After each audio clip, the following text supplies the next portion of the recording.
Comme vous l'avez vu dans le titre, aujourd'hui on va parler de micros qui captent les interférences magnétiques.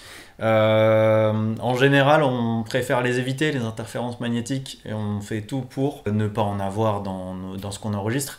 Mais là, le but en fait de ça, c'est d'aller sampler des bruits dans des transformateurs et des choses comme ça. Et pour faire ça, c'est vraiment simple. Là, par exemple, j'en ai fait un avec que j'ai mis à l'intérieur d'une cassette. En gros, vous avez besoin de deux composants, voire un composant, et un vieux câble jack. Celui-ci, par exemple, ce que j'ai fait, c'est que j'ai mis les deux petits composants et que je lui ai rajouté une petite prise jack, une prise mini jack. Donc ouais, les composants dont on va avoir besoin, c'est des inductances. Les inductances, ça ressemble à ça, et en gros, c'est juste du fil de cuivre qui est enroulé. Donc c'est une bobine, hein, tout simplement. Et techniquement, pour ce genre de bidouille, on pourrait utiliser n'importe quelle bobine. Si vous trouvez même une bobine qui est à l'intérieur d'un transformateur, ou si vous faites une bobine vous-même, ça va fonctionner. C'est juste que vous n'aurez pas beaucoup de niveaux. Plus la bobine sera grande, donc plus la valeur de l'inductance sera élevée, mieux ça va marcher. Donc celle-ci, par exemple, c'est celle que j'ai trouvée sur le net, les plus grosses que j'ai trouvées, à des prix corrects. Et là, je pense que ouais, j'ai payé quelques euros pour une dizaine avec plusieurs valeurs. J'ai fait des tests avec plusieurs valeurs. Si vous voulez pas payer plus cher pour des inductances avec des grosses valeurs comme celle-ci, ce que vous pouvez faire, c'est d'y mettre un petit amplificateur derrière. Donc techniquement, ça peut être une petite carte d'amplification ou quelque chose comme ça. J'ai testé, ça fonctionne, c'est exactement pareil. Mais c'est quand même plus simple et moins contraignant en termes d'utilisation d'utiliser directement les inductances. Donc ce qu'on va faire pour utiliser ça, ça va être vraiment simple, je vous montre juste après.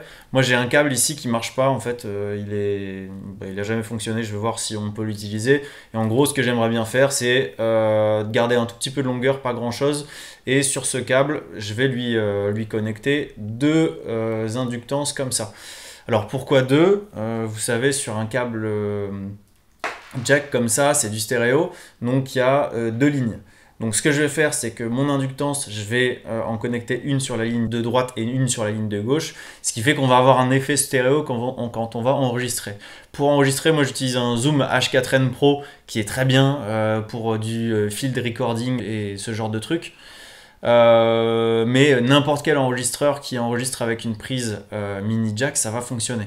Donc ce qu'il vous faut, c'est deux inductances, une prise jack HS. Si par exemple vous avez une prise jack avec un côté qui est arraché ou qui est défoncé, bah, vous pourrez prendre ça. Ça fonctionne aussi avec des gros jacks. Vous faites comme vous voulez, mais en tout cas le plus simple, c'est une prise d'écouteur ou quelque chose comme ça, une prise de casque d'un casque qui est HS. Vous récupérez ça, vous coupez, et je vais vous montrer juste après là la manière dont on procède. Bon, c'est un peu le bordel, je commence à avoir un petit peu trop de projets en simultané. Mais bon, on va faire au mieux. Du coup, comme je vous disais, vous avez juste à choper les petites inductances. Comme d'hab, vous trouvez les liens en dessous. Donc là, je prends deux inductances comme celle-ci. La valeur, je vous la mettrai dans la description sur le lien que je vous mets. Là, je vais couper une petite longueur sur le fil. Il n'y a pas besoin d'énormément. Voilà. Tac. On dénude le fil. Je ne sais pas si ça va marcher avec ça, mais si ça fonctionne. Voilà. Ce que vous allez trouver dans ce fil, du coup, au milieu, vous allez normalement avoir deux fils et tout autour, vous avez plein de petits fils de cuivre. Tous les petits fils de cuivre qu'il y a autour, vous allez vous en servir, c'est pour la masse. Donc, vous les gardez ensemble. Et si vous pouvez, vous les séparer en deux groupes.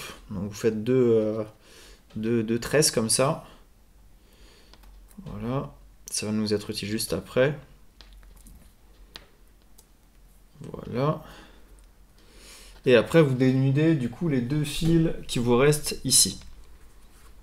Donc, il n'y a pas besoin de dénuder de grand chose. Faites au mieux. Voilà.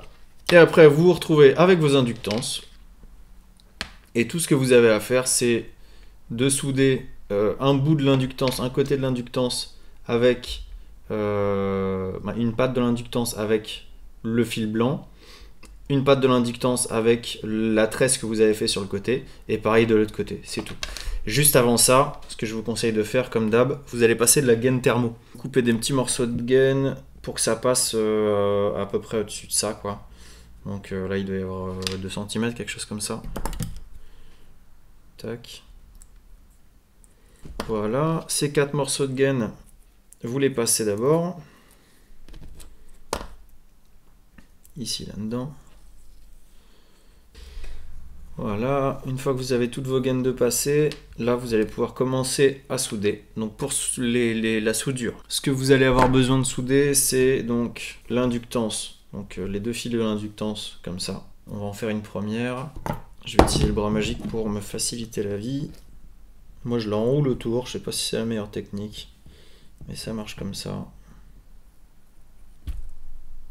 Donc celle-là, elle est faite. On passe à la suivante.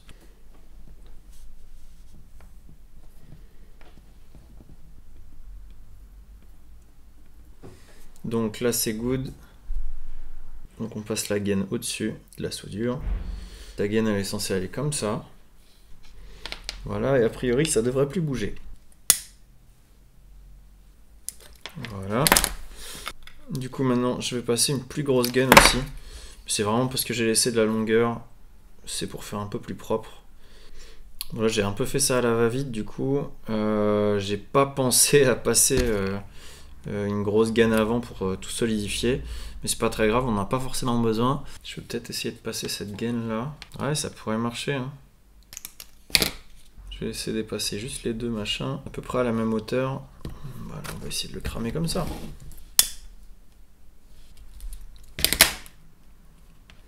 Bon, le briquet est à moitié mort, mais bon, ça fera l'affaire comme ça pour l'instant. Bon voilà, du coup c'est fini, je vais aller faire quelques tests et puis je vous mets ça si c'est intéressant. Et ouais, sinon c'est tout pour aujourd'hui. Assez court, mais bon, efficace. Salut!